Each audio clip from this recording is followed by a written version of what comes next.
Going to Edinburgh and later to Antwerp felt like such a transitional period as I left Spain, where I was surrounded by friends, to then saying goodbye to another friend in Scotland, which gradually introduced me to solo traveling for a large bulk of my trip. For you, they made a whole sign.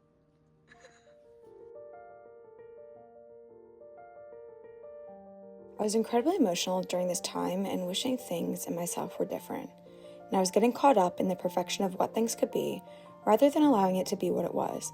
And looking back now in a different headspace, I'm really able to grasp the gift of what both of these countries gave to me.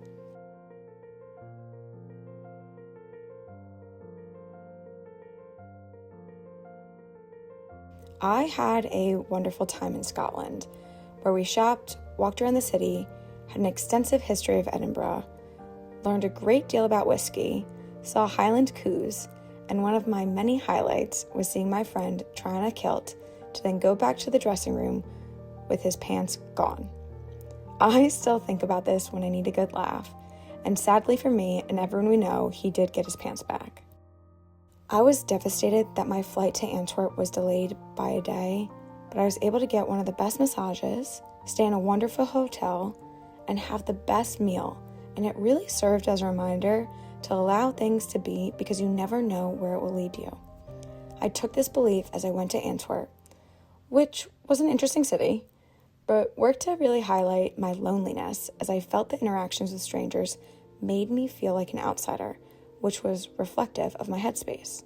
I felt that I was too much and unwanted, which was a theme that plagued my previous year in 2025.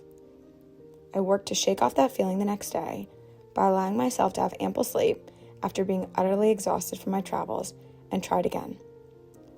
I grounded myself in taking up space and leaning into my strengths. I went back to the places I originally felt rejected in, and it was better because I was determined to make it better. I stopped allowing the perception of other people to dictate how I felt about myself. The trip really taught me about the active choice to be around people that see you for who you are, despite your bad moods, and having parents and siblings and friends that will be there for you no matter where you are in the world.